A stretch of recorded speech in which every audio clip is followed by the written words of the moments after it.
పరిణామం. నిన్న జగన్మోహన్ రెడ్డి గారు షర్ట్ ఫోల్డ్ చేయమంటే లోకేష్ గారు కుర్చీ మడత పెడుతున్నారు. మొత్తం మీద మన నాయకులు లేటెస్ట్ సినిమాలు బాగా ఫాలో అవుతున్నారని గుంటూరు కారంలో విజువల్ ఒకసారి చూడండి, లోకేష్ గారు కుర్చీ పడుతున్నారు. కానీ ఆయన ఇప్పుడు కుర్చీ వేసుకోవాలి, మరి ఆయన ఇప్పుడు జగన్ మడత పెట్ట ఇప్పుడు ఆయన వేసుకోవాల్సిన మడత పెడుతున్నాడు. కొంచెం సీన్ కొంచెం రివర్స్ అయింది. అవును, కాబట్టి తదుపరి దాంట్లో లేదా పక్కన ఇంకోని పెట్టుకోవాలి కుర్చీ వేయడానికి. దాంట్లో వెళ్ళి కూర్చొని డైలాగ్ చెప్తే చాలా బాగుంటుంది. అవును, వర్మ వాస్తవంగా గుంటూరు కారంలో ఆ కుర్చీ మడత పెట్టిన తాత ఇప్పుడు ముప్పు తిప్పలు పడుతున్నాడు ఆయన. అవును, కరెక్ట్. అందులో నిజానికి ఒక బూత్ ఉంది. అందులో ఎందుకు పెట్టాడు, ఆ బూత్ను సైలెంట్ చేసి పాట పెట్టాడు. అది త్రివిక్రమ్ శ్రీనివాస్, నేను కూడా అప్పుడు కామెంట్ చేసా వాస్తవానికి. ఇవి నెమ్మదిగా ఆమోదం పొందుతున్నాయి అని.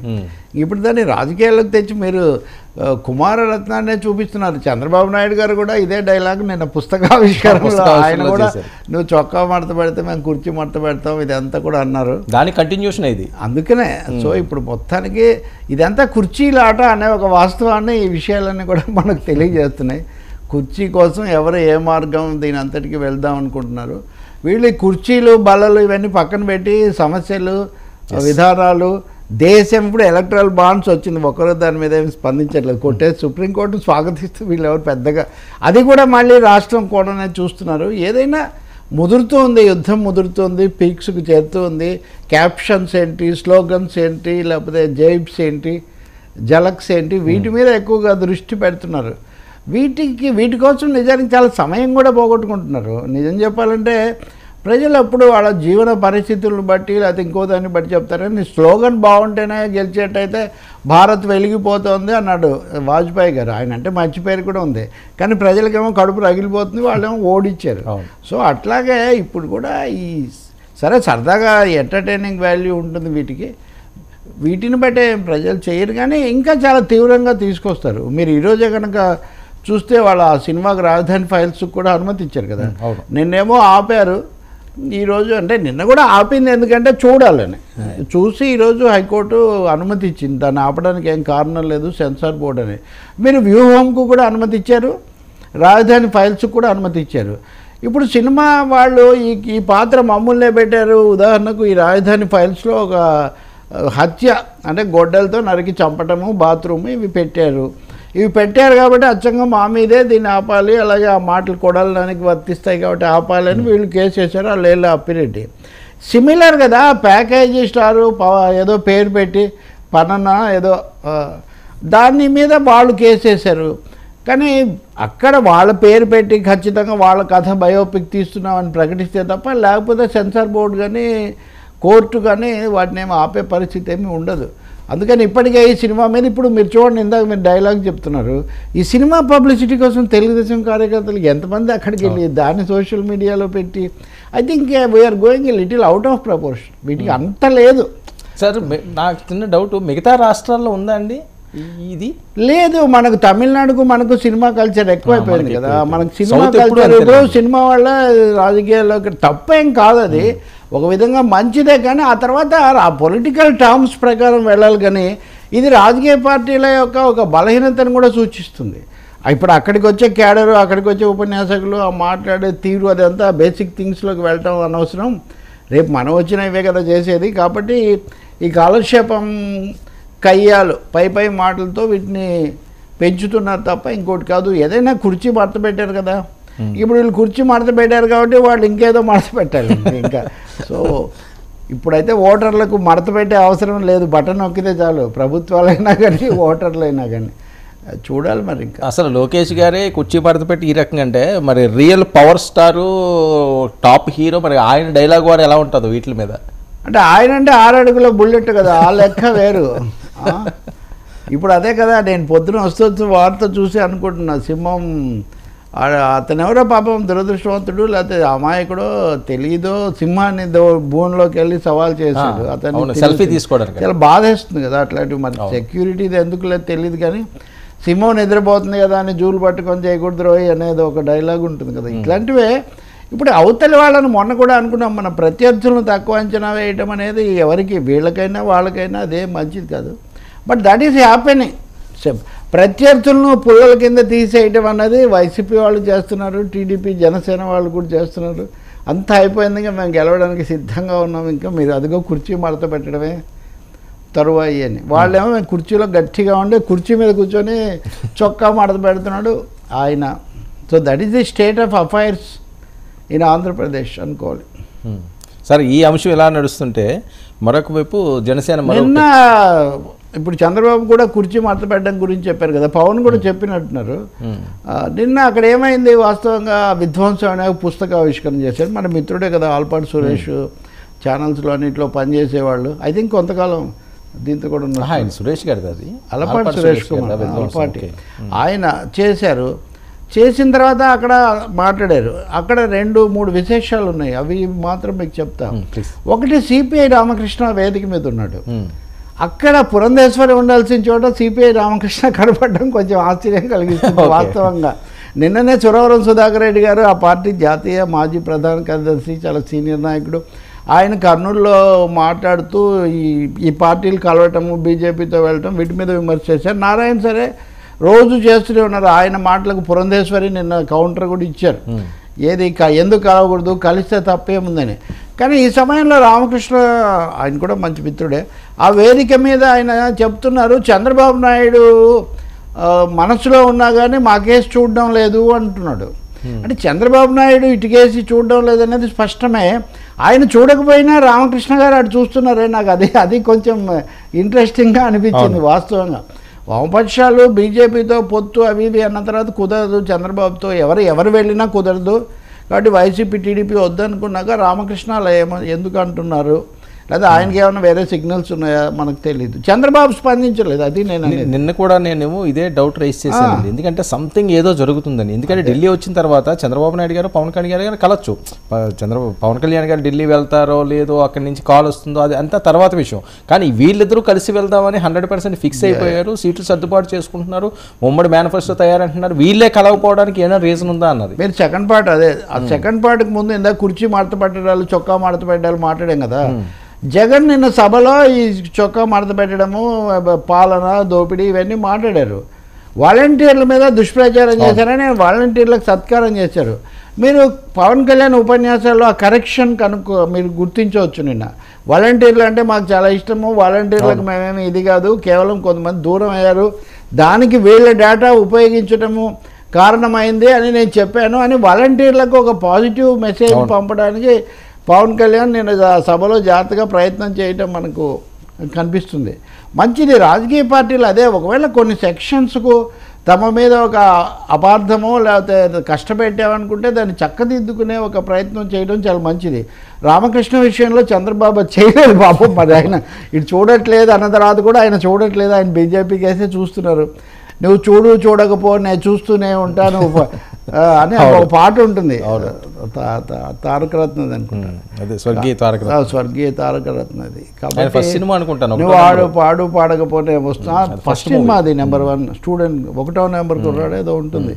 కాబట్టి ఇక్కడ వీళ్ళిద్దరిది ఇదివరకు చంద్రబాబు పవన్తో ఇలా అనేవాడు వన్ సైడ్ లవ్ అని, ఇప్పుడు మన మిత్రుడు సార్ నిన్న వాళ్ళిద్దరు కలయిక చాలా రోజుల తర్వాత, అది రాజకీయ చర్చ వేదిక కాదు, ఎవరింటికి వెళ్ళి ఎవరినో కలడం కాదు, సీట్ల కోసమో మేనిఫెస్టో కోసం మాట్లాడే కాదు. సార్ మీకేమనిపించింది అక్కడ? మీ పాయింట్కి వస్తున్నాను నేను ఇందాక నారాయణ పురంధేశ్వరి గురించి చెప్పా కదా. నారాయణ గారు ఏమన్నారంటే అందరినీ తమ చుట్టూ తిప్పుకుంటున్నారు, ఏపీలో తెలుగుదేశాన్ని, తెలంగాణలో బీఆర్ఎస్ను తిప్పుకుంటుంది బీజేపీ, ఏం మాట్లాడారు వీళ్ళు, అట్లా వెళ్ళి రాష్ట్రాలకు అన్యాయం చేసి ఆయన ఏదో అన్నాడు. పురంధేశ్వరిని ఈ విషయమే మన మీడియా మిత్రులు ప్రశ్న వేశారు. ఆమె ఏమన్నారో తెలుసా, ఇక్కడ ఇదే మీకు జవాబు. ఆమె ఏమన్నారంటే అవునండి, ఆ జగన్ను కూడా కలిశాడు నారాయణ అంటే, అవునండి ముఖ్యమంత్రితో రాష్ట్ర విషయాలు మాట్లాడాము, ప్రతిపక్ష నాయకుడితో రాష్ట్ర విషయాలు మాట్లాడాము. ఇది ముఖ్యమంత్రి ప్రధానమంత్రిని కలిశారు, ప్రతిపక్ష నాయకుడు హోంమంత్రిని కలిసి రాష్ట్ర సమస్యలు చర్చించారు, అందులో తప్పేముంది అన్నారు. అంటే డైరెక్ట్ లైవ్ లో చంద్రబాబు నాయుడు హోంమంత్రి అమిత్ షాతో అర్ధరాత్రి వేళ ఆ మాజీ ఎన్డీఏ భాగస్వాములతో సమావేశాల పరంపర, చర్చల పరంపర మధ్యలో కలవటం రాష్ట్ర సమస్యలు చర్చించడానికి అని పురంధేశ్వరి గారు సెలవిస్తున్నారు. Mid night 12:30కి. ఏది ఇంతకాలం ఆయన 5 ఏళ్ళు ముఖ్యమంత్రిగా ఉన్న కాలం, ఈ 4.5 ఏళ్ళు అయిపోయి ఇదంతా అయిపోయి అంటే బీజేపీ దీన్ని దాచేస్తుంది, ఎక్కడో ఏదో ఒక చిన్న మెలిక ఎక్కడో ఉంది వాళ్ళకి. ఆ మెలిక ఏంటి అన్నది మనకు స్పష్టంగా తెలీదు. దానికి సమాధానం మనం ఈరోజు కాదు, రేపు ఎక్స్పెక్ట్ చేయొచ్చు. ఓకే, రేపు ఎల్లుండి బీజేపీ జాతీయ సమావేశం జరుగుతుంది, పురంధేశ్వరి కూడా వెళ్ళినట్టున్నారు అక్కడికి. కాబట్టి అక్కడ బీజేపీ విషయాలన్నీ స్పష్టం చేస్తుంది. ఆమె కూడా ఆ మాట అన్నారు, మా జాతీయ సమావేశం ఆఫీస్ బేరర్స్ అన్నీ అక్కడ జరుగుతుంది, అక్కడ మేము ఈ నిర్ణయం తీసుకుంటాము అని. ఇప్పటివరకు మనం చెప్తూ వచ్చాం కదా, కేంద్ర బీజేపీ చంద్రబాబుతో సమావేశాన్ని అక్నాలెడ్జ్ చేయలేదని. రాష్ట్ర బీజేపీ అధ్యక్షురాలు కూడా ఆ సమావేశాన్ని అక్నాలెడ్జ్ చేయలేదు. ఇప్పుడు మీరు తెలుసుకోగలిగింది అదేదో రాష్ట్ర సమస్యల గురించి చర్చిస్తే తప్పేముంది, అసలు విషయం మా 2 రోజుల సమావేశం తర్వాత మేము చెప్తాము అని ఆమె చెప్తున్నారు. అంటే ఇప్పుడు సేమ్ రామకృష్ణ చెప్పింది ఇప్పుడు చంద్రబాబుకు వర్తిస్తుంది. చంద్రబాబు బీజేపీ కేసి చూస్తూనే ఉన్నారు, కానీ అమిత్ షా నరేంద్ర మోదీజీ ఇటు తిప్పట్లేదు, ఆయన తల ఇట్లా తిప్పట్లేదు. తిప్పకపోగా 28వ తారీఖు విశాఖపట్నం వస్తున్నారు. జగన్ ప్రోగ్రామ్ కూడా ఉంది. అంటే మళ్ళీ మీరు ఒక 6 నెలల కిందట ఏదో చూసిన సన్నివేశాలు రిపీట్ కాబోతున్నాయా విశాఖపట్నంలో? అవును. తర్వాత మేము జగన్ అయితే వదిలిపెట్టబోము, కావాలంటే మీకు కూడా ఆయనకు బొటన ఈ వేలిస్తే మీకు చిటికెన వేలిస్తా, ఆయనకు చూపుడు వేలిస్తే అనే పద్ధతిలో ఏమన్నా బీజేపీ రాజకీయం చేయబోతుందా? ఆంధ్రప్రదేశ్లో చెలగాటంలో ఇవన్నీ కూడా దశలా అవన్నీ ఇక్కడ ప్రశ్నలు.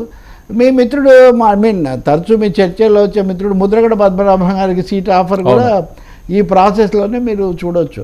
అందుకని చాలా గజకర్ణ గోకర్ణ విద్యలు చాలా ఇది ఓకే. ఈ రకంగా ఒక కన్ఫ్యూజన్ క్రియేట్ అయితే టీడీపీ బీజేపీ మధ్య ఆ గ్యాప్ ఫిల్ కాకపోతే పవన్ కళ్యాణ్ పరిస్థితి ఏంటి? పవన్ కళ్యాణ్ అయితే టీడీపీ వరకు ఖాయం చేసుకున్నాడు మినిమం. అది that is the $1 million question. అది పెద్ద ప్రశ్న. అది బీజేపీ తనను మాత్రమే తీసుకొని తనను నాయకుడిగా పెట్టి ముందు పెడితే అది మనకి ఎక్కువ లాభదాయకం అనుకుంటుందా జనసేన కానీ ఆయన అభిమానులు కానీ? అవును. మెగాస్టార్ కూడా కొంచెం బీజేపీ పెద్ద పార్టీ అది ఉంది. చంద్రబాబు ఎత్తుగడలు విశ్వసనీయత మీద చాలామందికి చాలా సందేహాలు ఉన్నాయి కదా. రాజకీయంగా పాత్ర ఏంటి, ఆయన చాలా కాలంగా ఉండటం అనేది ఎట్లా ఉన్నా. కాబట్టి లాంగ్ టర్మ్ పెరగడానికి బీజేపీతో ఉండడం ఎక్కువ ఉపయోగమని భావించే వాళ్ళు కూడా పవన్ కాంపౌండ్లో పవన్ బ్యాచ్లో ఉన్నారు. మరి బీజేపీ ఫైనల్గా అలాంటి ఒక పజిల్ ఏమన్నా పెడుతుందనే ఒక ప్రశ్న అయితే మిగిలి ఉంది. రేపు ఎల్లుండి సమావేశం తర్వాత అది వాళ్ళు క్లియర్ చేస్తారు. ఆ క్లారిటీ వాళ్ళు ఇంకా ఒక నిర్ణయానికి రాలేదు కాబట్టి దీన్ని కూడా అలా ఏమనాలి, ఒక ఫ్లూయిడ్గా వాళ్ళు దాన్ని అట్టి పెడుతున్నారు. లేకపోతే కారణం ఏముందండి, వెళ్ళొచ్చి 10 రోజులు అయిన తర్వాత పైగా అండి మనం నిన్న అనుకున్నాం కదా, వీళ్ళ రాజ్యసభ పక్షాన్ని ఖాళీ చేసింది ఇవన్నీ చేసింది కూడా బీజేపీయే. అయినా బీజేపీ దగ్గరికి వెళ్తున్నాం. నిన్న కిషోర్ చంద్రదేవ్ మాజీ మంత్రి, ఆయనకు మంచి పేరు కూడా ఉంది కదా, ఆయన టీడీపీ నుంచి రాజీనామా చేశారు. కేవలం బీజేపీతో పొత్తు దీనికి వ్యతిరేకంగా నేను రాజీనామా చేస్తున్నానని. అందువల్ల ఏదో జరుగుతుంది, something much is happening. And ఇందులో పవన్ కళ్యాణ్ పాత్ర ఆయనకు కూడా పూర్తి స్పష్టత రావాల్సి ఉంది. ఆయన కూడా కొంత సమయం తీసుకుంటున్నారని అనుకుంటున్నా. నిన్న సభలో కూడా ఆయన ఇవేమీ మాట్లాడలేదు. మీరు చూడండి, జగన్ ఎదుర్కోవాలనేదే చెప్పారు, కానీ మేమిద్దరం కలిసి పోతున్నాము, లేకపోతే అంతా అయిపోయింది, ఈ పద్ధతిలో కూడా ఏం మాట్లాడలేదు. So doubtful. విశాఖపట్నంలో జగన్ మాత్రమే ఉంటారా, ఒక రాజకీయ సభ కూడా పెడతారా, రాజకీయ సభలో పవన్ మాత్రమే ఉంటారా, చంద్రబాబు కూడా ఉంటారా? ఈ సమావేశం అయితే మోదీ రాబోయే సభ మటుకు చంద్రబాబుతో ఉండదు అని మాత్రం నేను అనుకుంటున్నాను ఖచ్చితంగా. ఇది ఒక పెద్ద రాజకీయం ఆంధ్రప్రదేశ్లో, ఇది నడుస్తూనే ఉంది. దీనికి తెలంగాణ కూడా కొద్దిగా ముడి ఉంది. నిన్న మనం అనుకున్నట్టుగా తెలంగాణలో మాకు కొంచెం హెల్ప్ చేయండి, కాంగ్రెస్ ప్రభుత్వం వచ్చి కూర్చుంది దక్షిణ భారతదేశంలో, ఇంకోటి దీన్ని ఎలా అయినా దించడానికి కూడా చంద్రబాబు సాయం చేస్తే మేము మీతో పెట్టుకుంటామనే ఒక షరతు కూడా బీజేపీ పెట్టిందని అంటారు. మరి అవన్నీ ఎంతవరకు నిజమో మనం అది చూడాలి. But that may not happen. Revanth Chandrababu మధ్య సంబంధాలు దృష్టిలో పెట్టుకున్నప్పుడు అది కూడా వాళ్ళ మధ్య ప్రశ్నల్లో ఒకటి అయి ఉండొచ్చు. సో ఏదైనా క్లిష్టమే, ఇది అనౌన్స్ చేయడమే ఇంత లేట్ అవుతుంటే ఇందులో ఇన్ని చిక్కుముడులు ఉంటే ఇవన్నీ ఇప్పుకుండా వెళ్ళేసరికి అసలు ఎలక్షన్ చేయగలరా? అది ఏముందండి, బీజేపీకి మీడియా కదా మోడీ అని ఒక్కసారి ఆయన నిర్ణయం తీసుకోవాలి, కానీ చక ఇవన్నీ కూడా ఆగమేఘాల మీద జాతీయ స్థాయిలో ఇదంతా కూడా ఒక బిల్డప్ వచ్చేస్తుంది. జనాలు వస్తారు, జనాలు అయితే విమర్శనాత్మకంగానే ఉంటారండి. అసలు బీజేపీతో కలిసినా కానీ అదేదో అష్యూర్డ్ అని ఏమీ లేదు. కానీ బీజేపీ ఇప్పుడు కూడా ఇంత రాజకీయం నడిపిస్తుంది చూడండి. ఇది నిజానికి జనాల్లోనే కాదు, తెలుగుదేశంలో కూడా ఇప్పటికే దీన్ని క్వశ్చన్ చేస్తున్న శక్తులకు కొంచెం బలం చేకూరుస్తుంది. ఇప్పుడు కిషోర్ చంద్రదేవ్ రాజీనామా అంటే కూడా సరే సీనియర్ మంత్రి ఓడిపోయాడు అనేది ఎట్లా ఉన్నా రెస్పెక్టబిలిటీ ఉంది కదా. ఇప్పుడు అలాగే మీకు అశోక్ గజపతిరాజు కూడా కొంత నిశ్శబ్దంగా ఉన్నాడు, ఎక్కువగా లేరని. అంటే సీనియర్స్ చాలామంది నెమ్మదిగా కొంచెం అట్లా చూస్తూ ఉన్నారు. చూడాలి మరి వీటి తీరుతెన్నులన్నీ ఎటుదారి తీస్తాయి. కొంతమంది ఉన్నారు గోరంట్ల బుచ్చయ్య చౌదరులు అంటే సీనియర్స్ చాలామంది ఇది వద్దు ఎందుకు మనకు అని గట్టిగా చెప్తున్నారు. చంద్రబాబుకు ఏ హామీతో వెళ్తున్నారు ఆయన ఇంతవరకు అది చెప్పడం లేదు అక్కడ. కరెక్ట్. ఆ విషయంలో పవన్ కళ్యాణ్ క్లియర్, నేను ఎన్డీఏలో ఉన్నాను, నాకు మోదీ అంటే గౌరవం, అమిత్ షా అంటే గౌరవం. చంద్రబాబు నాయుడు మధ్యలో విమర్శించి లేదు నాకు గౌరవం అని చెప్పి మధ్యలో విమర్శించి మళ్ళీ కలిసి మళ్ళీ విడిపోయి మళ్ళీ గౌరవం అని చెప్పి ఆయన ఏదో ఆయన ప్రయత్నాలు ఆయన పడుతున్నాడు. కానీ ఒకటే ఇంకా అందులో ఉన్న తెలుగుదేశం లాబీ ఏమన్నా దీన్ని కుదిరిస్తే తప్ప అదొకటే అష్యూరెన్స్. పురంధేశ్వరి ప్లస్ బీజేపీలో భాగమైపోయిన టీడీపీ మాజీలు వీళ్ళందరూ కలిసి ఏమన్నా ఇది అతికిస్తే అతికిపోయి. అంటే పురంధేశ్వరికి చంద్రబాబు నాయుడు గారికి గత వైరుధ్యం అన్నది ఇంకా అది ఆగినట్టేనా? అది వైరుధ్యం తన్ను మాలిన ధర్మం లేదంటారు కదా. ఇప్పుడు ఆమె కూడా రాజకీయ భవిష్యత్తు, ఆమె రాజకీయ భవిష్యత్తు, ఆమె పార్టీ అధ్యక్షురాలుగా కొన్ని విజయాలు కనిపించినట్టు ఉంటాం. మూడవది మనకు థీరీ ఉంది కదా, కౌరవులు పాండవులు కొట్లాడుకున్నప్పుడు 1:5 100:5 ఇతరులను ఎదుర్కోవాలంటే 100+5. ఓకే. సో ఇక్కడ అది ఆ థీరీ చాలా చోట్ల వర్తిస్తుంది అది. సో పవన్ కళ్యాణ్ గారు ఇంకా ఏదో డిసిషన్ తీసుకోవాల్సిన అవసరం ఉందంటారా అభ్యర్థుల లిస్టులోని? ఎందుకంటే మళ్ళీ ఇంకొక లేఖ వచ్చింది, 41 అసెంబ్లీ నియోజకవర్గాలు, 6 పార్లమెంటు నియోజకవర్గాలు ఆ సామాజిక వర్గానికే అత్యధిక శాతం ఇవ్వాలని. ఈయన 98% మనం ఎక్కడైతే నిలబడతామో ఎన్ని సీట్లు వస్తాయన్నది కాదు, ఎన్ని గెలిచామన్నది కావాలి ఈ అసెంబ్లీకని ఆయన మాట్లాడుతున్నారు. ఎవరు కూడా దీని మీద మాట్లాడొద్దు, నా వ్యూహం నాకున్నది అంటున్నారు. కానీ ఎవరు ఆ వ్యూహాలని అంత సీరియస్గా తీసుకుంటున్నట్టుగా లేదు, ఎవరికి నచ్చినట్టు వాళ్ళు మాట్లాడే పరిస్థితి. ఇది ఇబ్బందే కదా పార్టీకి. సరే ఏంటి సార్ ఈ లేఖలు ఏంటి, అభ్యర్థులు ఏంటి, ఈ సీట్లు ఏంటి, ఆయన ఆ సీరియస్నెస్ కాస్త కొంచెం తగ్గి ఏం జరుగుతుంది, ఎందుకు జరుగుతుంది, ఎందుకు రాస్తున్నారు, ఎవరు రాయిస్తున్నారు లాంటి ప్రశ్నలు ఉత్పన్నమవుతున్నాయి. ఇప్పుడు ఇందులో ఈ లేఖల్లో 2 థియరీస్ ఉన్నాయి. ఒకటి చంద్రబాబు నమ్మని వాళ్ళేమో చంద్రబాబు నాయుడే ఇలా చేయించి ముందు వాళ్ళ ద్వారా ఒత్తిడి తెచ్చిచ్చి ఈ ఇబ్బందిలో పెడుతున్నారు, ఆ విధంగా అంశాలు ఏమైనా ఎత్తుతున్నారు అంటే తెలుగుదేశం వాళ్ళు రాయిస్తున్నారని. రెండోది కాదు వైసీపీ వాళ్ళు రాయిస్తున్నారు, ఈ అలయన్స్ వాళ్ళకి ఇష్టం లేదు కాబట్టి ఈ అలయన్స్ దెబ్బతీయటం కోసం కావాలని ఇలాంటి కుదరని వీలు కాని కోరికలని ముందుకు తెచ్చి ఆ విధంగా ఒక కలత ఒక ఒత్తిడి పెంచడానికి ప్రయత్నిస్తున్నారు. ఆయన హరిరామజోగయ్య చాలా ఎక్స్పీరియన్స్డ్, చాలా అనేక రాజకీయ విన్యాసాలు చేశాడు. ఆయన ఏమో అమాయకంగా రాసే వ్యక్తి కాదు. అలాగే ఇప్పుడు చూడండి అనకాపల్లి పార్లమెంటు తర్వాత అసెంబ్లీ మీరు తీసుకుంటే ఆయన ఎంత జాగ్రత్తగా రాసుకుంటూ వస్తున్నాడు.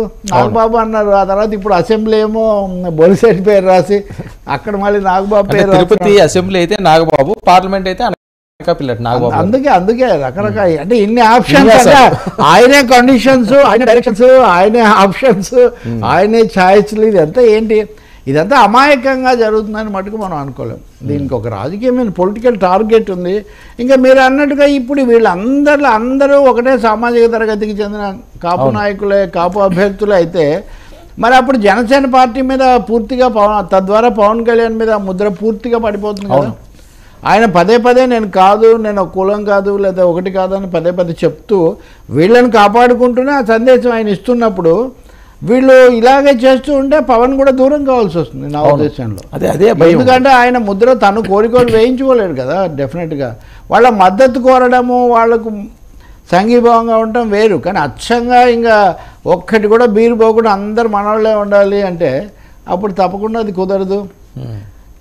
నిఖిల లోకం ఎట్లు నిర్ణయించిన తరుగులేదు విశ్వనరుడ నేను అని జాషువాని కోట్ చేసేటటువంటి పవన్ కళ్యాణ్ ఈ లేఖకి ఎలా ఒప్పుకుంటారు? ఇవన్నీ అంటే టీ కప్లో తుఫాను లాంటివి. ఎందుకంటే అసలు సంగతి అక్కడేం ముందుకు నడవట్లేదు కాబట్టి. అంటే కరెక్టే సార్, టీ కప్లో తుఫాను అవ్వచ్చు, కానీ ఇది పెద్ద ఎత్తున వైరల్ అవుతున్నది కదా. ఇప్పుడు కాపు సామాజిక వర్గ గ్రూపులన్నింటిలో షేర్ అవుతున్నది. ఈ టికెట్లు అనౌన్స్ చేసేసిన తర్వాత వీళ్ళకి ఇస్తే బాగుంటుందని చెప్పి ఈయన మెన్షన్ చేసిన తర్వాత వాళ్ళు హోప్స్ పెట్టుకుంటే అదంతా ప్రెజర్ అవదా పవన్ కళ్యాణ్ గారికి? అవునండి, ఇవన్నీ అసలు ఏమీ తెలియదని మనం ఎందుకు అనుకోవాలి? ఈ పేర్లలో చాలా పేర్లు పవన్ కళ్యాణ్ జాబితాలో కూడా ఉన్నాయేమో. ఇప్పుడు ఏదో దశలో ఈయన సలహా కోరో సూచన కోరో పవన్ కళ్యాణ్ కూడా అడిగి ఉండొచ్చు. కొంత వాళ్ళ ఇంటరాక్షన్ జరిగింది కదా వాళ్ళ మధ్య. ఆ ఇంటరాక్షన్లో కొంత ఐడియా వచ్చి ఉంటుంది. అంటే లెటర్లు రాసిన తర్వాత ఎప్పుడు లేదని, ఏది లెటర్లు రాసిన తర్వాత ఈయన వరుస పెట్టి లిస్టులు ఇచ్చిన దగ్గర నుంచి పవన్ కళ్యాణ్ గారు ఈయన మాట్లాడిన సందర్భం కానీ కలిసిన సందర్భం కానీ ఏమీ లేదు. ఒక్కసారి చేశారు కానీ అదే ముద్రగడది అయిన తర్వాత చేశారు, ఇంకా చెయ్యరు కూడా. ఎందుకంటే మీరు బహిరంగంగా ఎప్పుడైతే మా పెద్దరికేమో గౌరవం ఎంతవరకు చిక్కు పెట్టినంత వరకు మీరు అన్ని బాహటంగా మాట్లాడి ఇప్పుడు ఒప్పుకుంటే ఒక తప్పు, ఒప్పుకోకపోతే ఒక తప్పు. ఒప్పుకుంటే ఈయనకేం స్వతంత్రమైంది లేదా, ఆయన ఎవరో లెక్కలు రాస్తే అవన్నీ ఈయనలో ఒప్పుకుంటాడు, అలా అయితే ఆయనే ఇంత రాయించుంటాడు అని పవన్ కళ్యాణ్ కూడా కొంతమంది కామెంట్ చేసే పరిస్థితి వస్తుంది. అలానే అస్సలు ఒప్పుకోకపోతే మా బేసేమో మనము ఓట్లేమో మనం వేయాలి, మన పెద్ద ఆయన మాట అస్సలు వినరా అంటుంది. అందుకే ఇది ఆయన ఉద్వేగాలకు లోను కాకుండాని తను కూడా ఏం ఉద్వేగానికి లోను కాకుండా ఒక లేఖ రాశాడు.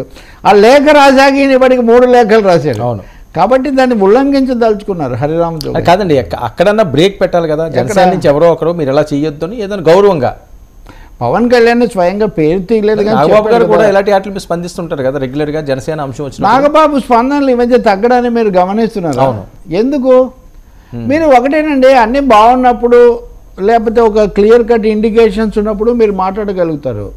నిన్న మనం అనుకున్నట్టుగా ఒక లల్, ఒక వ్యాక్యూమ్, ఒక శూన్యత వచ్చినప్పుడు ఈ శూన్యంలో ఏం జరుగుతుందో తెలియనప్పుడు బీజేపీకి టీడీపీకి ఏం జరుగుతుంది, టీడీపీకి జనసేనకి ఏం జరుగుతుంది, ఈ ముగ్గురికి ఏం జరుగుతుంది, వెనక ఏం జరుగుతుంది, ముందేం జరుగుతుంది, కిర్లంపూడిలో ఏం జరుగుతుంది, ఇవన్నీ తెలియనప్పుడు మౌనంగా ఉండటం బెటర్ అనుకుంటారు చాలామంది. నేను అనుకోవడం నాగబాబు కూడా కొన్ని రోజులు ఊరుకుందాం, మళ్ళీ ఇంకోటి కూడా ఉంటుంది, నీ వల్లే జరిగింది, మీ వల్లే జరిగింది అని కూడా మళ్ళీ వెంటనే వైరల్ అయిపోతాయి. ఇప్పుడు వైరల్ స్పైరల్ ఒకటి ఉంది కదా, స్వైర విహారాలు. ఈ స్వైర విహారాలను ఆపడము, దాన్ని ఎదుర్కోవడం అనేది కూడా ఒక సమస్యగా ఉంది. రెండోది నాగబాబుకు కూడా బలమైన అభిప్రాయాలు ఉన్నాయి. ఒకటి నిజమండి, నాగబాబు అయినా పవన్ కళ్యాణ్ అయినా వాళ్ళు ఐడియాలజికల్గా బీజేపీకి చాలా దగ్గరగా ఉన్నారు. అవును, భావపరంగా అలాగే రాజకీయ స్థాయి పరంగా వాళ్ళ ఏమనాలి అనుబంధాల పరంగా వాళ్ళు బీజేపీకి ఎక్కువ దగ్గరగా ఉన్నారు. రాష్ట్రంలో గెలవాలి, ఎక్కువ కొంచెం సీట్లు రావాలి, మన ఉనికిని చూపాలి అంటే ఇక్కడ పెద్ద పార్టీ తెలుగుదేశం కాబట్టి తెలుగుదేశంతో ఉన్నారు. సో ఎక్కడో చోట వాళ్ళు ఈ రెండు కలిసి చేయొచ్చా? మొదటేమో చెప్పాడు కదా పవన్ కళ్యాణ్, ఎప్పటి నుంచో చెప్తున్నాం మేమని మొదట చెప్పారు. కానీ అది డైలమాలో పడిన తర్వాత ఇద్దరు మౌనం దాల్చారు. మీరు చూడండి. సో దీన్ని పరిష్కరించవలసింది నరేంద్ర మోదీ గారే, ఇంకా వేరే వీళ్ళు ఎవరు. ఆయన ఒక నిర్ణయం తీసుకొని చెప్పిన తర్వాతే వీళ్ళు స్పందిస్తారు. అప్పటి వరకు ఇదిగో మనం మీడియాలో చర్చించడము, పుస్తకాలు ఆవిష్కరించడము, సినిమాలు విడుదల చేయడము, ట్వీట్లు పెట్టడం, వీళ్ళిద్దరూ కుర్చీలు రాజకీయ సంభాషణలు ఏం లేవు కదా. మీరు అబ్జర్వ్ చేసిన దాంట్లో చంద్రబాబు నాయుడు గారు, పవన్ కళ్యాణ్ గారు లేదు. నిన్న చాలా జాగ్రత్తగా జగన్ మీద విమర్శ వాళ్ళని కలుపుతుంది ఒకటి, అదొక అంశం కాబట్టి దానికే వాళ్ళు ఎక్కువ పరిమితం అయ్యారు. అవతల వాళ్ళని హెచ్చరికలు తీవ్రంగానే చేశారు. చంద్రబాబు ఎక్కువ చేశారు నిజానికి. నిన్న కొంచెం మోర్ అగ్రెసివ్ చంద్రబాబు నాయుడు. ఆయన కూడా స్పీచ్ ప్రిపేర్డ్ స్పీచ్ లాగే ఉంది, దాన్ని చదివారు ఆయన. విధ్వంసం జరుగుతుంది, దీన్ని ఆపాలి అనే ఒక సింగిల్ పాయింట్ దీని మీద వెళ్ళారు. అక్కడికి రామకృష్ణ మటుకు కొంచెం జాతీయ స్థాయిలో వచ్చినవి ఈడీలు గిడీలు ఇలాంటివన్నీ కూడా ఆయన వరకు మెన్షన్ చేశారు. చాలా విచిత్రంగా అందరూ కూడా గల్లా జయదేవ్ని మెన్షన్ చేశారు. సో ఆంధ్రప్రదేశ్లో గల్లా జయదేవ్ రాజకీయాల నుంచి విరమించటం ఇట్లాంటివి కూడా చెప్తూ ఉన్నారు. So Amarnath batteries but Galla Jayadev అండి ఇక్కడ విరమించినప్పటికీ చంద్రబాబు ఢిల్లీకి వెళ్ళడంలో కానీ వీటన్నిటిలో చాలా ముఖ్య పాత్ర వహించారు. వాస్తవంగా ఆ మధ్య అక్కడ ఏం జరిగింది, ఎలాంటి మెసేజ్ అని నిన్న కూడా ఒక మిత్రుడు ఏదో నాకు పెడుతున్నాడు, somebody was sending me. So కొంత చూద్దాము ఇదేదో అని, అంటే 100కి 100 పాళ్ళు అక్కడ వాళ్ళ గ్రీన్ సిగ్నల్ రాలేదు. That's the information. 100కి 100 అంటే ఇప్పుడు బయటకు వచ్చి చెప్పడం కాదు, చంద్రబాబు నాయుడు బయటకు వచ్చిన తర్వాత కూడా గ్రీన్ సిగ్నల్ ఇంకా రాలేదు, మనం చూద్దాము అనే పద్ధతిలోనే ఆయన మాట్లాడారు. ఓకే, బయట మీడియా, అందుకనే ఆయన మీడియాతో ఎందుకు మాట్లాడలేదంటే ఆయన పొత్తు అయిపోయింది, బీజేపీ వాళ్ళు ఒప్పుకున్నారని ఆయన చెప్పలేదు. ఆ లోపల కూడా ఆయన బయటకు వచ్చాక కూడా ఆయన చెప్పలేదు. ప్రత్యేక విమానంలో వెళ్ళినట్టున్నారు. అవును. అక్కడ కూడా ఆ దగ్గర ఉన్న రకరకాల సోర్సెస్ మనం తెలుసుకున్నప్పుడు ఇది చూద్దాము, బీజేపీ వాళ్ళు వెయిటింగ్ గేమ్లో పెట్టారండి ఓకే. చంద్రబాబుని వెయిటింగ్ అంటే గేమ్. విశాఖపట్నం కానీ వచ్చినప్పుడల్లా- నష్టపోయింది ఎక్కడ అంటే పార్టీలో వాళ్ళు రాజీనామాలు చేసేశారు, లేకపోతే దగ్గరగా వస్తాయనుకున్న వామపక్షాలు కాంగ్రెస్ కూడా మీరు బీజేపీతోనే వెళ్తున్నారు, మీకు మాకు కుదరదు అని ఒక ప్రకటన చేసే ఒక పరిస్థితి తెచ్చుకున్నారు దీనివల్ల. అదేమో దగ్గర కాలేదు కానీ వీళ్ళేమో దూరం అయ్యారు అంతవరకు. అవును. పవన్ ఏమవుతాడు మీరు ఇందాక నుంచి అడుగుతుంది అది మనం చెప్పలేము. పవర్ స్టార్లు పవర్ఫుల్, వాళ్ళు ట్విస్ట్ అవును. ఇటైనా చేయగలుగుతారు అటైనా చేయగలుగుతారు. సార్ మరొక విషయం, పవన్ కళ్యాణ్ జనసేన దాని మీద కోవర్ట్ ఆపరేషన్ గత కొన్ని రోజులుగా జరుగుతుంది. అందుకనే కొన్ని అంశాలు ఆయనకి సంబంధం లేకపోయినా, ఆయనకి తెలియకపోయినా సోషల్ మీడియాలో విపరీతంగా పుష్ చేస్తున్నారు. నమ్మొచ్చు అది? డెఫినెట్గానే ఇప్పుడు అన్ని పార్టీల్లో ఇప్పుడు 2-3 రకాల లాబీలు ఉన్నాయనేది నిజమే కదా. కోవర్ట్ ఆపరేషన్ ఎవరి తరఫున చేస్తున్నారని కొంతమంది వైసీపీ తరఫున చేస్తున్నారా, వైసీపీ తరఫున, టీడీపీ తరఫున చేస్తున్నారా? అదే నేను చెప్తుంది, 2 రకాల సెక్షన్స్ ఉన్నాయండి. టీడీపీలో, జనసేనలో, వైసీపీలో కూడా 2 రకాల సెక్షన్స్ ఉన్నాయి. వెళ్ళాలి వద్దు, కావాలి వద్దు అనేవాళ్ళు. కాబట్టి జనసేనలో కూడా పవన్ కళ్యాణ్ మీద ఒత్తిడి చేద్దాము అని అందుకే ఆయన ఎప్పుడు హెచ్చరికలు చేస్తుంటాడు. కుదరదు, అలాగే మీరు తెలుగుదేశంతో పొత్తును మీరు ప్రశ్నించకూడదు, అలాగే త్యాగాలు చేయడానికి సిద్ధపడాలి, ఇవన్నీ కూడా ఎవరికి చెప్తున్నాడంటే మీరు చాలాసార్లు ఆయన లైవ్ టెలికాస్ట్ ప్రత్యక్ష ప్రచారాలు అయిన వాటిలో కూడా వాళ్ళని హెచ్చరించటము మీరు చూస్తారు. అవును. అలాగే మీరు ఆఖరిలో వచ్చి నాకేదో చెప్పాలనుకోకండి, ఈ పార్టీని మోస్తుంది నేను, అవును, నడిపిస్తుంది నేను, నా తండ్రులేమో నేను పడతాను, మీరు వచ్చి సలహాలు ఇస్తే సంతోషం, అదే హరిరామ జోగయ్యకు చెప్తాడు ఆయన, అదే ఇంకొకరికి కూడా చెప్తారు. మీరు అన్నట్టుగా కొంతమంది కోవర్ట్ ఆపరేషన్ రాజకీయంగా చేస్తున్నారు, కొంతమంది కుల సంఘంలాగా అంటే కుల పెద్దల్లాగా అనేక నగరాల్లో సమావేశాలు పెట్టి అవి గజిబిజి సృష్టిస్తున్నారు. అంటే అవన్నీ పవన్ కళ్యాణ్ మాటలే అనే అభిప్రాయం తీసుకురావాలని. But all side and Pawan Kalyan ఎందుకు తన సొంత వాణి వినిపించట్లేదు? శాండ్విచ్ అయినట్టుగా బీజేపీకి టీడీపీకి మధ్యలో శాండ్విచ్ అయిన ఒక పరిస్థితిలో ఆయన ఎందుకుంటున్నారు? అదే అర్థం కాదు. అదే బిగ్గెస్ట్ క్వశ్చన్. ఆంధ్రప్రదేశ్ రాజకీయాలను నిర్ణయించే కీలక అంశం కూడా అదే. ఆయన ముగ్గురిని కలపలేకపోతే ఈయనతోనే ఉంటాడా, వాళ్ళతో వెళ్తాడా? పవన్ కళ్యాణ్ టీడీపీతో కాకుండా కేవలం బీజేపీతో వెళ్ళేటైతే ఏపీ పాలిటిక్స్ డిఫరెంట్గా ఉంటాయి. పవన్ కళ్యాణ్ అలా నిర్ణయం తీసుకుంటే అసలు వీళ్ళు ఇంత ఇబ్బంది పెడుతున్నారు, అయితే ఓట్లు చీలకూడదని ఉంది కదా, కాబట్టి పొత్తు ఉండాలి అనే ఒక లైన్ మటుగా ఆయనకు ఉంది.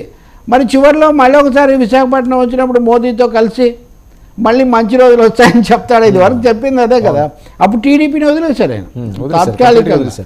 మరి అలాంటి ఒక పాజిబిలిటీ ఉందా తెలీదు.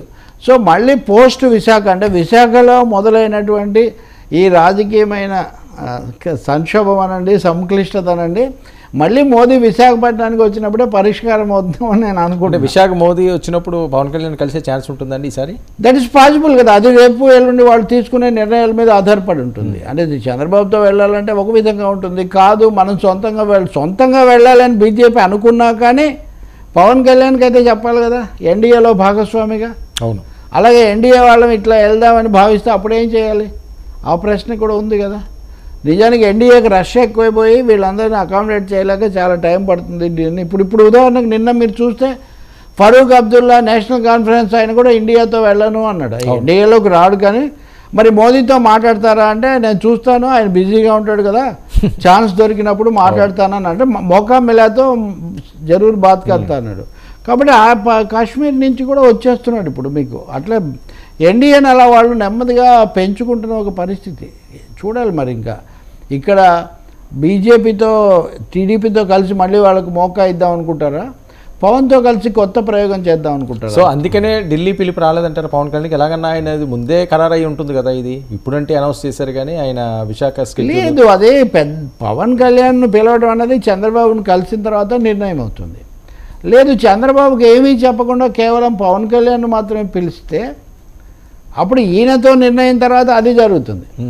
ఈ చిన్న తేడా ఉంది కదా. కాబట్టి ఇద్దరిని దూరం పెట్టేది, ఇద్దరిని కూడా కలవట్లేదు బీజేపీ. కలవడం లేదు కానీ మీరు ఒక తేడా గుర్తించండి, పవన్ మాతో పొత్తులో ఉన్నాడని మన వాళ్ళు రోజు చెప్తున్నారు. ఆల్రెడీ మా ఎన్డీఏలో ఉన్నాడు, పొత్తులో ఉన్నాడు, ఆయనతో మేము మాట్లాడేది ఏముంది, మేము అనుకున్నప్పుడు మాట్లాడతాం. నిర్ణయం తీసుకోలేదండి వాళ్ళు, చివరిని తీసుకొని కూడా చెప్పడం లేదు లేకపోతే. అంటే చాలామంది వెయిట్ చేసేది ఏంటంటే మోదీ గారు విశాఖ వస్తున్నారు కాబట్టి ఇంకా ఏదో తేలిపోద్ది. విశాఖలో పాత సీన్ పునరావృతం రిపీట్ అవుతుందా, ఫ్లాష్ బ్యాక్ రిపీట్ అవుతుందా అనేది ఇప్పుడు విశాఖలో మోదీ వచ్చినప్పుడు that is the biggest question. Visakha అనేది వాళ్ళ వ్యూహాలకు కూడా అది కీలకమైంది, విశాఖ నుంచి గోదావరి జిల్లాల వరకు. అందుకని we have to look BJP Modi Visakha వచ్చినప్పుడు ఏం జరుగుతుంది అనే దానికి చూడాల్సి ఉంటుంది. పవన్ ఎలాంటి స్ట్రాటజీ తీసుకుంటాడు. నిజానికి పవన్ జోష్ పెరిగింది విశాఖలో అప్పుడు 2 సభలు ఒకేసారి జరిగిన దిగ్బంధనం సమయంలోనే కదా. అవును. కాబట్టి ఇప్పుడు ఇంకోటి కూడా ఉంది. వైవి సుబ్బారెడ్డి ఈరోజు కూడా చెప్తున్నాడు విశాఖ రాజధానికి మేము కట్టుబడి ఉన్నాం, ఏదో మధ్యలో నేను ఏదో వేరే అంటే వేరే అర్థం ఇచ్చారు కానీ అని. అందుకని మళ్ళీ వైసీపీ కూడా విశాఖ మీద ఫోకస్ పెడుతుంది. జనసేన బీజేపీ, టీడీపీ, వైసీపీ అన్నిటికీ వాటి కోణంలో విశాఖ ముఖ్యమైన ఇదిగా మారబోతుంది. చూడాలి మరి 18, 28 అంటే కూడా 10 రోజుల సమయం ఉంది కదా. అప్పటిదాకా తేల్చకుండా ఉంటారా? అప్పటివరకు తేల్చకపోతే మటుకు వాళ్ళకి ఏదో వేరే ఆలోచన ఉందని మనం అనుకోవాల్సి వస్తుంది. సరే, ఓకే. ఈ అంశం ఎలా ఉంటే బీజేపీకి రైతుల నుంచి వస్తున్న సెగ ఎన్నికల సమయంలో ఢిల్లీయే దిగ్బంధం చేసే పరిస్థితి, రోజు రోజుకి దేశవ్యాప్తంగా రైతులు ఆందోళన పెద్ద ఎత్తున కొనసాగిస్తున్న అంశం. ఇది వాళ్ళకి ప్లస్సా మైనస్సా సార్? ఎన్నికల సమయంలో ఖచ్చితంగా మైనసే. ఎందుకంటే అన్నీ మాకు అనుకూలంగా ఉన్నాయని అంతగా చెప్తూ మీరు ఢిల్లీలోకి రానియకుండా వాళ్ళకు ముళ్ళు పెట్టి, బాష్పవాయువులు పెట్టి, ఫిరంగులు పెట్టి ఏందండి ఇది? రైతులు ఇప్పుడు అదే కదా, స్వామినాథన్ కుమార్తె కూడా అక్కడికి వెళ్ళి ఆ మధురా స్వామినాథన్ ఆమె అన్నారు, మీరు మా నాన్నకేమో అవార్డు ఇస్తారు, మా నాన్న జీవితం అంతా ఆయన ఇచ్చిన నివేదిక కూడా రైతులకు గిట్టుబాటు ధర ఎలా ఇవ్వాలి అనేది ఆయన చెప్పాడు. అదే మీరు ఇవ్వట్లేదు, వాళ్ళ మీద వాళ్ళు శత్రువులు, వాళ్ళు టెర్రరిస్టులా? ఎందుకు అసలు రైతులను ఆపడానికి ఇంత ఘోరమైన నిర్బంధకాండ చేయాల్సి వస్తుంది? ముళ్ళు అండి, మీరు చూస్తుంటారు కదా, రోడ్ల మీద ముళ్ళు వేసి, వాటర్ క్యానన్స్ ప్రయోగించి, బాష్పవాయువు ప్రయోగించి. అంటే ఒకటి తెలియట్లేదండి మీకు, మోదీకి తిరుగులేదు అనే మోత ఎంత మోగుతున్నా కానీ 2 ఏళ్ల కిందటి రైతాంగ ఆందోళన మళ్ళీ ఇంత తీవ్ర స్థాయిలో ఢిల్లీకి వచ్చి బెదిరిస్తూ భయపెడుతున్న ఒక పరిస్థితి ఇక్కడ ఉంది. ఇంకోటి కూడా ఉంది, సుప్రీంకోర్టు బార్ అసోసియేషన్ కౌన్సిల్ ఒక ఆయన ఉన్నాడు, ఆయన వీళ్ళ మీద చర్య తీసుకోవాలంటే బార్ అసోసియేషను ఆయన బహిష్కరించమని వాళ్ళు ఈరోజు చర్చ చేస్తున్నారు. అంటే అంత సంఘీభావం ఉంది రైతులకు. రైతులు ఇన్ని కష్టాల్లో ఉంటే ఇప్పుడు అదే కదా రాజధాని ఫైల్స్ రైతుల గురించి అని వీళ్ళు చెప్తున్నారు, ఓకే. కానీ ఇది రైతాంగ ఉద్యమం జాతీయ స్థాయిలో ఎంత తీవ్రంగా వచ్చిందండి. ఇది వీళ్ళందరూ ఓటర్లు కదా, వీళ్ళందరూ పంజాబ్లో, హర్యానాలో, ఉత్తరప్రదేశ్లో చుట్టుపక్కల వీళ్ళు ఓట్లేరా? ఇవన్నీ బీజేపీ మీద ప్రభావం చూపవా? మరి ఎందుకు ఆ ధైర్యం? ఏది ధైర్యం లేకే కదా చంద్రబాబును కాదని చెప్పలేరు, అవునని మార్చట్లేరు. ఇప్పుడు మనం పొలిటికల్ వ్యూహంగా చూసినప్పుడు వాళ్ళ గొప్పతనంలాగా కొంతమంది చెప్తున్నా అవునని లేక కాదని లేక వదులుకోలేక ఇబ్బంది పడుతున్నారు. కాదు సార్, ఇక్కడ సంప్రదింపులు జరపాలి, వాళ్ళు శాంతి పరచాలి ఎన్నికల వరకన్నా, అది చేయకుండా ఈ రకంగా నిర్బంధించలేదు. ఒకసారి వస్తే అప్పుడు ఒకసారి వచ్చింది 1.5 year పాటు పంపించలేకపోయాము అండ్ రాకుండానే ఆపితే వెనక్కి పోతారేమో అని వాళ్ళ ఆశ అనమాట. వీళ్ళు 6 నెలలకు సరిపడా అన్నీ తీసుకొని వచ్చారు ఆందోళన చేయడానికి. మీరు వీళ్ళని ఆపగలుగుతారేమో కానీ రైతాంగంలో వచ్చిన ఒక అసంతృప్తిని, అశాంతిని, సమస్యలను మీరు ఆపలేరు కదా. భారతదేశంలో ఇప్పటికీ రైతాంగ ఓటర్లే చాలా ఎక్కువ. ఎవరైతే రూరల్ ఓటింగ్ మాకు ఉంది అనుకుంటారో వాళ్ళు కొంచెం చల్లగా ఉంటారు. బీజేపీ మొన్న కూడా చెప్పాను మీకు, బీజేపీ అర్బన్ ఓటింగ్ మీద వాళ్ళు ఎక్కువగా ఆధారపడి ఒక ఈ కమ్యూనల్ పోలరైజేషను హిందూ ముస్లిం అప్పుడు వచ్చింది, అది వాళ్ళకి ఎక్కువ మేలు చేసింది. ఇది గ్రామీణ ప్రాంతాల్లో రైతులకు లేకపోతే వ్యవసాయ కార్మికులకు, దళితులకు ఇది పెద్ద ప్రధాన సమస్య కాదు. ఏపీలో కూడా ఇది ఒక సమస్యనే. ఏపీలో కూడా తెలుగుదేశం అర్బన్, వైసీపీ కొంచెం రూరల్ బెల్ట్ని పెంచుకుంటూ పోవడం ఇది ఒక సమస్య ఉంది. ఈ రైతాంగ ఉద్యమాలు అవన్నీ వీళ్ళు చేయలే, అమరావతి ఒక్కటి మినహాయిస్తే. అందుకని పోలరైజేషన్ కూడా కనిపిస్తుంది. ఇది బీజేపీకి అంటే ఎన్డీఏకు తప్పకుండా ఇది నెగిటివే. ఇది ఈ రైతాంగ ప్రదర్శన ఈ సమయంలో రావటం, అందుకే ఏమాత్రం తగ్గినా మనం రాజకీయంగా దెబ్బతిన్నట్టు అవుతుందని వాళ్ళు పంతానికి పోయి ఈ నిర్బంధాన్ని ప్రయోగిస్తున్నారు. అందరి మీద అదే కదండి, జర్నలిస్టులను అరెస్ట్ చేశారు, వైరేటర్ను జైల్లో పెట్టారు, అది వాళ్ళకి అలవాటైన విద్య. మీరు ఇది కానీ ఓటర్ ఎన్నికల బాండ్లకు సంబంధించి వచ్చిన తీర్పు కానీ ఇవి రెండు చాలా కీలకమైన సమయంలో బీజేపీకి తగిలిన ఎదురు దెబ్బలు. ఓకే, ఎవ్వరు సమర్థించలేదు, మీరు అందరూ సమర్థించారు, ఆహ్వానించారు సుప్రీంకోర్టు తీర్పును. ఒక్క రవిశంకర్ ప్రసాద్ బీజేపీ మాజీ మంత్రి మటుకు ఇది చాలా పొరపాటు, దురదృష్టకరం, మేము మంచి ఉద్దేశంతో తెచ్చాం అని ఆ బాండ్లను సమర్థిస్తున్నాడు. అంటే కార్పొరేట్ ఇండియాను ఈజ్ జస్టిఫైయింగ్. మీకు ఇంకోటి కూడా చెప్తున్నాండి, కార్పొరేట్ బాండ్కు ఉదాహరణగా ఒకేసారి కేంద్ర రాష్ట్రాల్లో ఎన్నికలు జరగాలి అన్న బిల్లును దాదాపు అన్ని రాష్ట్రాలు ప్రాంతీయ పార్టీలు వ్యతిరేకించాయి. కానీ కార్పొరేట్ ఇండియాకు సంబంధించిన కంపెనీలు అన్నీ బలపరిచి రామ్నాథ్ కోవింద్ కమిటీ దగ్గర ఇండియన్ ఇంక్ అంటారే, ఇండియా ఇన్కార్పొరేటెడ్ కార్పొరేట్ కంపెనీలు అన్నీ ఒకే రోజు ఎన్నికలు. ఎందుకంటే వాళ్ళకి భారతదేశం ఒకటే మార్కెట్గా ఉండాలి. వాడు ఢిల్లీలో ఒక ప్రోడక్ట్ విడుదల చేస్తే ఇక్కడ వర్మ కొనాలి, ఇంకో చోట ఇంకొక ఆయన కొనాలి. కాబట్టి ఇక్కడ కార్పొరేట్ ఇండియా బీజేపీతో ఉంది. కానీ ఈ కర్షక ఇండియా, కార్మిక ఇండియా ఈరోజు ఆందోళన నిజానికి దేశవ్యాప్తంగా వాళ్ళు బంద్ అని, అంటే రైతు వ్యతిరేక ప్రభుత్వం ముద్ర పడినట్టేనా బీజేపీ? సందేహమే ఉందండి, మీకు సందేహమే లేదు. అందుకోసమే దాన్ని పోగొట్టుకోవడానికి స్వామినాథన్ అవార్డు, చరణ్ సింగ్ అవార్డు ఇవన్నీ ఇచ్చి కొంచెం రైతాంగ ముద్ర తెచ్చుకోవడానికి ఒక విఫల యత్నం చేస్తున్నారు. కానీ అది సమయం మించిపోయింది. సమయం లేదు మిత్రమా అన్నట్టుగా సమయం అది మించిపోయింది. ఆ సమస్య ఏపీలో కూడా ఉంది, ఆ సమస్య తెలంగాణలో కూడా ఉంది. తెలంగాణలో కూడా మీరు ఏం చర్చిస్తున్నారండి? ప్రధానంగా ధరణి పోర్టల్ గురించి చర్చిస్తున్నారు, నీటిపారుదల గురించి చర్చిస్తున్నారు, గిట్టుబాటు ధర గురించి చర్చిస్తున్నారు. ఏదైతే ఈ పథకాలు ఇప్పుడు కాగ్ నివేదికలో కూడా గొర్రెల పథకాలు ఇవన్నీ కూడా ఎవరికి సంబంధించినవి? గ్రామీణ భారతంలో ఎక్కువ అశాంతి ఉందండి. సంక్షేమ పథకాల మీద ఆధారపడి ఎంతో కొంత ఇస్తున్నాయి ప్రభుత్వాలని బతికే ఒక దుస్థితిలో గ్రామీణ భారతం ఉందండి. ఆ గ్రామీణ భారత ఆర్తిని, ఆవేదనను అందుకోలేకపోయిన వాళ్ళు సామూహికంగా తిరస్కరిస్తారు. గతంలో ఇందిరాగాంధీ పోయినప్పుడు, వాజ్పేయి ఓడిపోయినప్పుడు ఎప్పుడు ఇదే పరిస్థితి. అందువల్ల ఎవరైనా సంక్షేమ పథకాల మీద దాడి చేయటం కానీ లేకపోతే కార్పొరేట్ దృష్టితో పైకి మాత్రమే చూస్తే మటు కుదరదు. ఈ రైతాంగం అజెండా సెట్